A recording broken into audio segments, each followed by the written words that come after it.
edition of the Pro Wrestling Show, we talk about everything. We talk about what's going on with the Raw report, the SmackDown report, the fallout from Impact Slammiversary, head on to what's going on with Impact Wrestling, plus hot topics where a WWE superstar and a New Japan superstar are involved in a Twitter battle. You won't miss them more. The Pro Wrestling Show starts right now.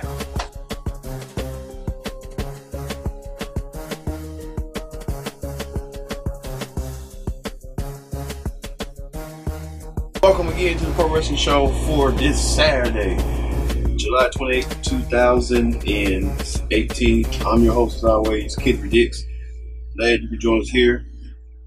Hey, join in the conversation using the hashtag PSW right up here, so you don't miss a thing. I think it's right up here, like PSW here on Connect TV. Glad you're here.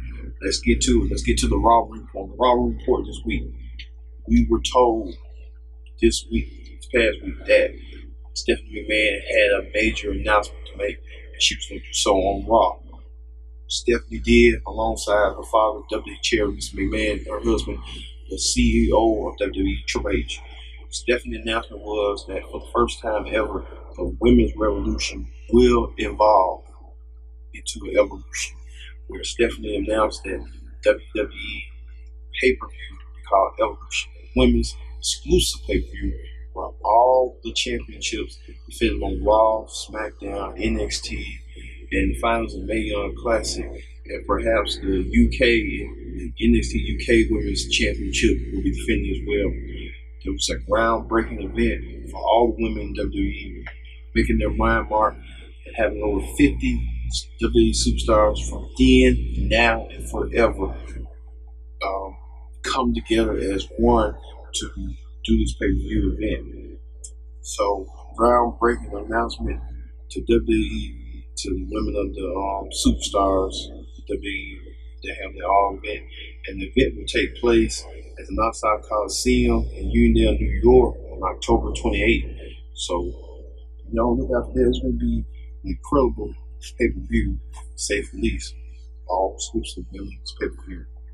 All right, speaking of that, Braun Strowman continues to terrorize Kevin Owens, and Kevin Owens, after Owens and Strowman had their match at Extreme Rules, where Braun threw Kevin Owens across the steel cage into announcer's table, leaving Kevin Owens to win the match, but at the end, he got hurt in the process. So Kevin Owens wanted to get even. Kevin Owens decided to ask Commissioner Stephanie McMahon, Kurt Angle, General Manager of Raw, and Constable Barry Corbin of a stipulation for a match at SummerSlam. The match is that if Braun Strowman tries to get himself disqualified any way necessary, Kevin Owens will be the new Mr. Money in the Bank, guaranteed. So what you think about that? That everything's at stake for Braun after he destroyed and brutalized Kevin Owens, and now Kevin KO plotted revenge to take something that's precious to Braun after Braun beat through in that Money in the Bank. You had to think about it. That was the first time Kevin Owens and Braun Strowman had the encounter at Money in the Bank when Braun said something to Kevin Owens over the left to pick up. Alright, meanwhile, Finn Balor, is he underutilized on Raw? Like the man with ordinary things that can do ordinary things? He's not. He's been put into these championship matches, but why he hasn't been put into the World Championship? We know that we're going to talk about that later, about who's in the world title contention. But like I said, they put him in the match against Drew McIntyre. Dolph Ziggler got involved, and Seth Rollins came to help Balor put him in the match. But now, Seth Rollins going against Dolph Ziggler. That's been done so many times. But we see Finn Balor into the mix of the Intercontinental Championship picture. Only time we'll find out that. Speaking of that, Roman Reigns, the highly anticipated rematch. Roman Reigns versus Bobby Lashley. #1 winner earns a shot against Brock Lesnar at SummerSlam for the Universal title.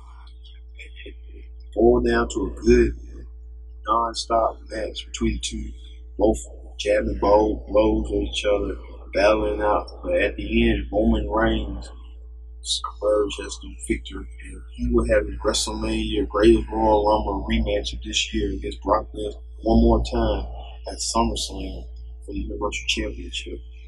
But my question is, what's that leaves Bobby? What's next for Bobby Lashley? And where they going to do going with Lashley? Where Lashley go from here? Bobby Lashley. I thought that Lashley versus Lesnar would have been a great match build up. But they still trying to put that kick on Roman. It's not working. But hopefully things change. Bobby Lashley insert into a triple threat match with the two. We'll see what's going to happen with that. But it was a good Raw. It wasn't great, but it was good. But the ending, Roman again winning it's another shot at the Universal title. Hope this time he wins and become a heel. All right. Done with the Raw report. Let's move on to the SmackDown report. SmackDown report this week. Damn. What a way to how SmackDown does. Where Randy Orton explains his actions. Orton explained that he did that because he is a seasoned veteran and he doesn't want the young boys to take his spot away.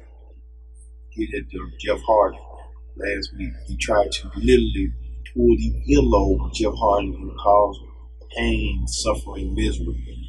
And Orton explained his actions towards that.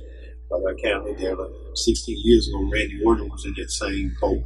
When he was a young up-and-coming, when Bob Holly challenged him and called him out, saying the young boys.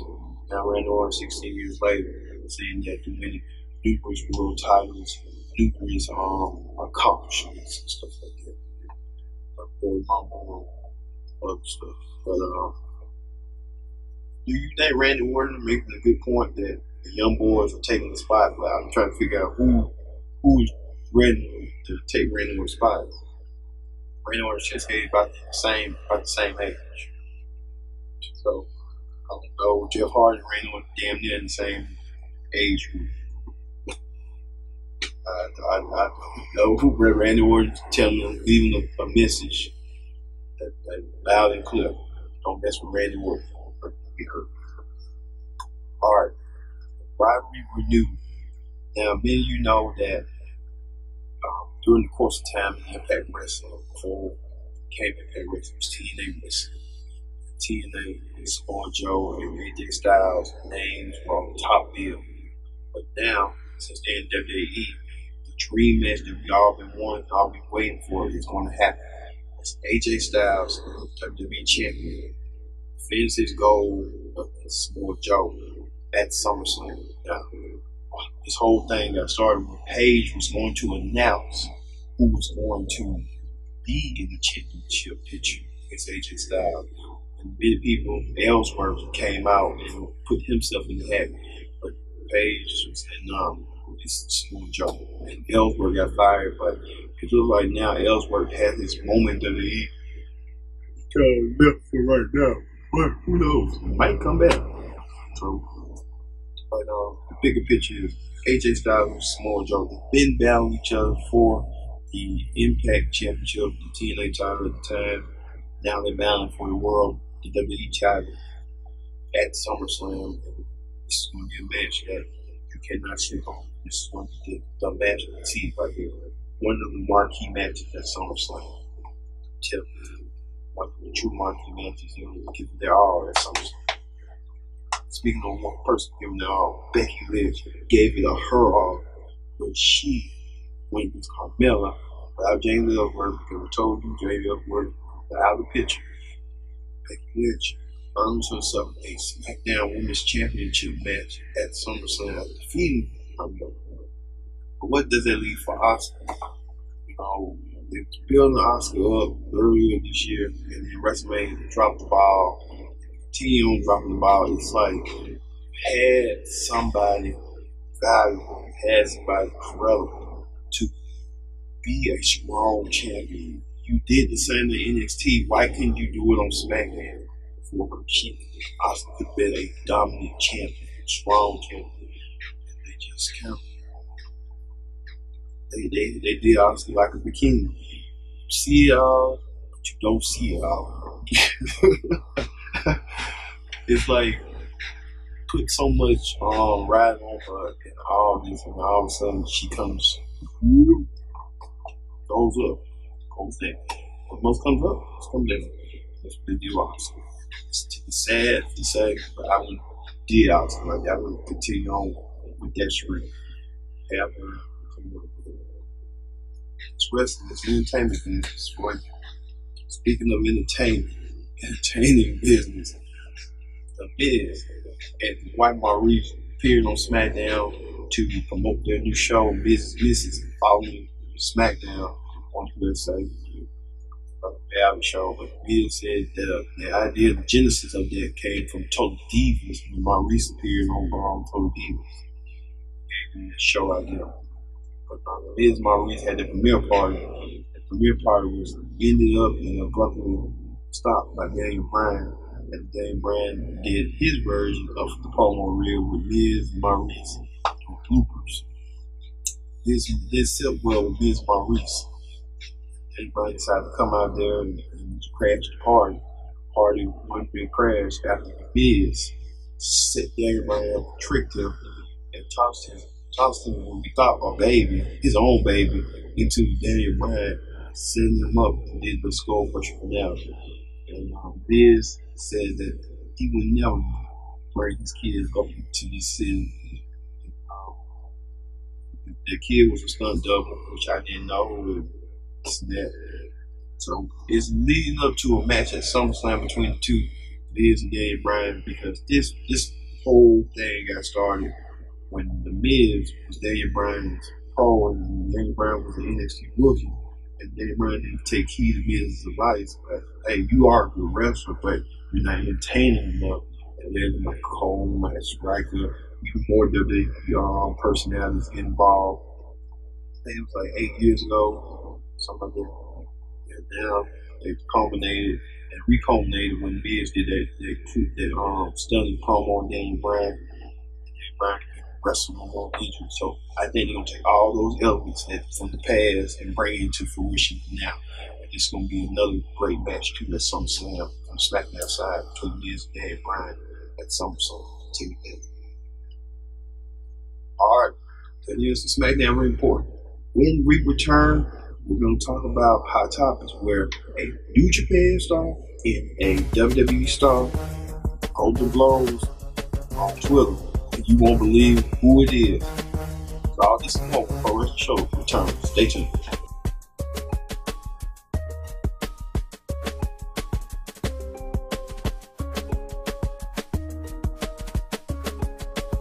Case the producer.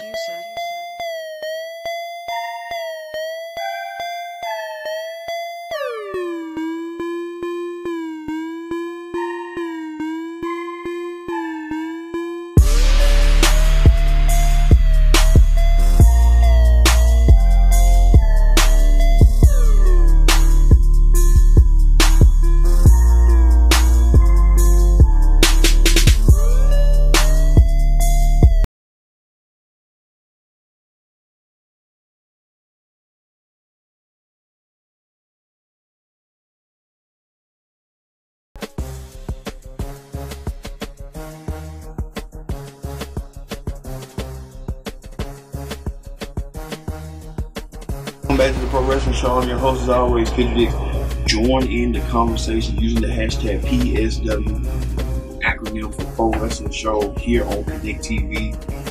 Back with you here. So let's get to the hot topics. Hot topics this week. Won't believe who are involved in Twitter feud right now.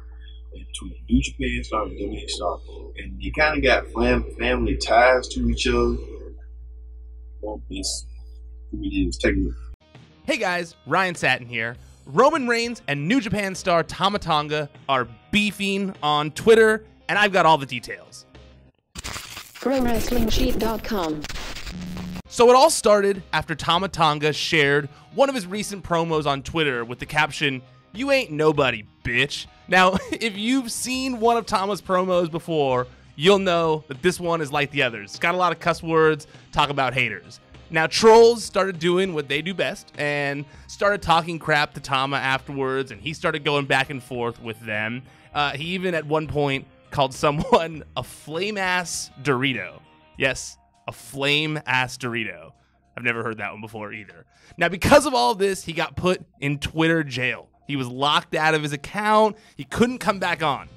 Now, while he was in jail, Roman Reigns, who looks like he could basically be Tama Tonga's brother, quote tweeted the promo video saying, "Sounds like something from a Drake album. Oh wait, it is." Now, Roman's tweet was eventually deleted, but when Tama returned from Twitter jail, he tweeted saying that he'd find the snitch who got him locked out of Twitter for half a day. Little did we know, that snitch would turn out to be none other than the big dog himself. Well, at least according to Tama Tonga. He tweeted saying, "Got the snitch. Your bark can't seem to get over your yard for me to hear you. My yard has no fences. Come test your skills here anytime. Jealousy is a bitch trait. What album is that from? Hashtag Roman the Rat." Now, Roman saw this and responded by saying, "I actually doubled your little video's views for you in like 4 hours. You should be thankful. Thanks for the laughs, though." Now that we've got all this covered, I want to know, if this were a yard, lame reference aside, which side of the fence would you be on? Roman's or Tama's? Hit us up on Facebook or Twitter to sound off. And please, while you're here, subscribe to our YouTube channel for more weekly content.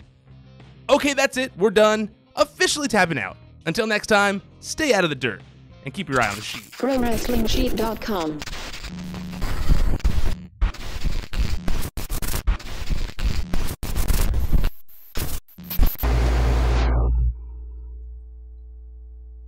Hey, did you see it? Roman Reigns and Tama Tonga involved in a Twitter feud, and they supposed to be part of the unknown family. They cousins, but they close related. But from Tama Tonga's side with King Haku, they're not related, but they consider themselves family. But King Haku and The Rock don't have to get involved and tell these two, "Hey, watch the beef because y'all are family." Y'all ain't supposed to kind of like go at odds with each other, trying to make us look bad and make us Samoan culture look bad. Because I was shocked. I'm like, ain't they cousins? And they going in like that? I get sometimes you got bad blood, but man, they didn't know it was that deep. That long and deep. Call a flaming hot Cheeto and call him Roman the Rat. Talking about you can't get over in your own yard. I have a point, you can't get over in your own yard, but man. Speaking of now, they're working on the kinks with the women's tag team. We noticed that the man made the announcement, but she didn't make the announcement that we thought we was going to get the introduction of the women's tag team titles, but that's not going to be the case. As they're still implementing and trying to figure out the kinks of how to do it, because they won't put it on cross brands where the titles can be defended on Raw, SmackDown, NXT. Trying to figure out how that's going to go. So, would the titles be involved in the historic women's pay-per-view? Only time will tell. Speaking of time will tell, Hulk Hogan, we talked about it last week, that got reinstated to the WWE Hall of Fame. A lot of the African American superstars are not buying it, as we talked last week that Mark Henry gave his intake on it, but we get more intake than you did. And Titus O'Neil spoke out about Hogan's return to WWE and not digging it, but they have to deal with it because things happen for a reason. And African Americans have been through so much in some past years throughout our entire existence and culture. But big up to Titus O'Neil and New Day for speaking out. But some people had to In America, we love second chance. We love to forgive people and move on. That's what you have to do. Let's see what Hogan does first, but hey, it is what it is. But, I'm still, I give him titles and New Day is doing, but Hulk Hogan also is a legend, and I'm still Hogan Mayweather as well. So, we'll just keep a cord on and just see how this goes and how Hogan fares in his new forgiveness and what he does for charity work. Go from there with PRs. All right, that does it for Hot Topics. Let's move on to the Impact Ring Report. On the Impact Ring Report this week, Impact had its 16th anniversary pay-per-view called Slammiversary. Slammiversary was held in Toronto, Canada, in that ballroom. Something. I forgot what that ballroom. But I was skeptical at first because I was thinking, another time the pay-per-view again, because the Redemption pay-per-view didn't sell me another Redemption pay-per-view just to say they got redeemed again. But I think, to me, the Slammiversary pay-per-view was the one that redeemed them more because the presentation, the arena, the Rebel Complex, it looked amazing. And from a small budget, that it looked good because you saw the Tron. They didn't have to put all that extra stuff on them. They used that Tron they had and they said, hey, this is the pay-per-view we have. Let's take advantage of this Tron. And it looked like a good presentation. And bigs up to Impact on that. I'm not, the matches were subpar, were good, were crisp, were on point. It got to the point.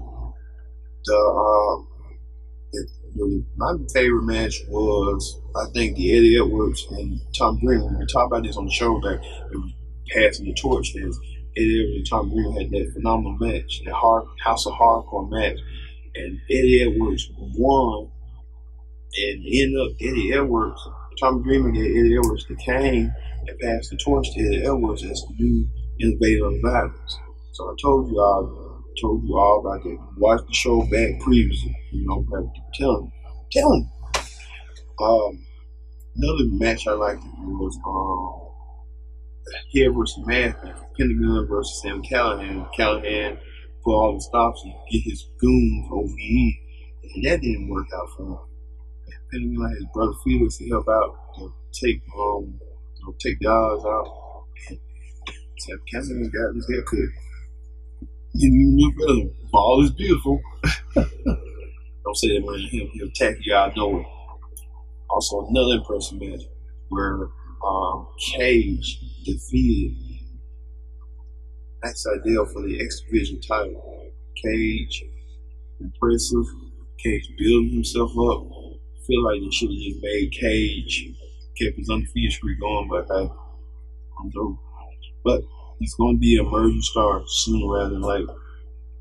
And another impressive match was the World Championship match where Moose challenged Austin Aries for the championship. And good showing by Moose. He gave it his all, but he didn't get the job done. Austin Aries won, retained the title. And that leaves like last year. What that leaves for Moose in Impact is Moose. What they go with Moose, where they go from here, what's next for Moose?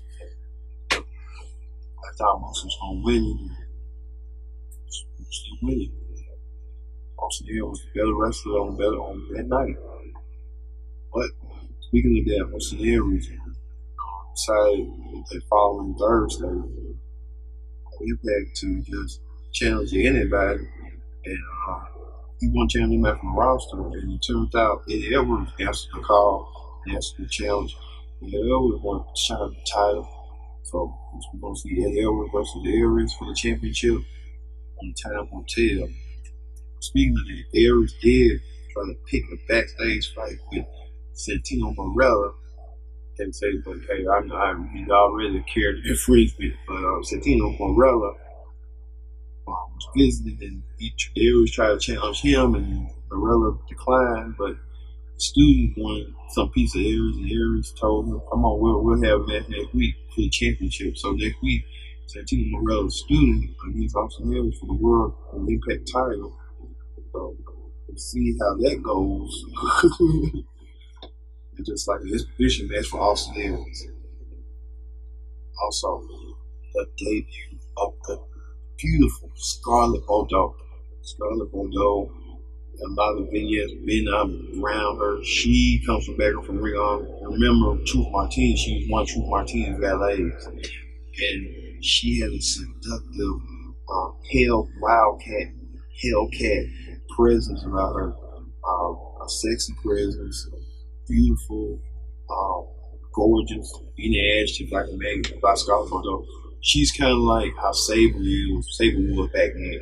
She brings nothing but the evolution. She wants to call herself an activist. She's an activist, all right, but she's like exhibitionist. Scarlett Bordeaux kind of gave the interview with the girl, whatever, for Abby. She knocked her out. Her prayers done told she's a 10. She's a compared to her. She's a 5. She's a 5 to compared to her. She's a 10. It's kind of a tough time, but Scarlett Bordeaux. Let's see how far she goes, because she's more like how women WWE were back in the 80s and 90s. Sabre, can she be like Sabre when transferring from a ballet to a wrestler? The jury is out on that, but she's a young, talented, smart, beautiful woman that knows what she wants and knows how to get. All right, speaking of that, the LAX in the OG gang had their match tonight versus that was one of the best matches on the card. But the OG gang decided to do NWO style by spray painting the belts and leaving LAX without the titles and keeping OG gang for themselves. So, but does that lead towards OG gang in that matchup and stuff? Who knows? Alright, speaking of that, the main event was the X-Division rematch from Slammiversary, where Cage defended his newly crowned championship next title against Max Idell. Good hard-paced matchup, but at the end, Cage won with vengeance. That top Michinoku driver or something. Cage, he's big and agile as a big man. He's big like Cruiserweight. A lot of people say X-Division title. Why is he wearing the X-Division title? X-Division title has no limits. It's like Cruiserweight title, but in their version, no limits. It's open weight. Abyss was the X-Division champion. Samoa Joe was the X-Division champion.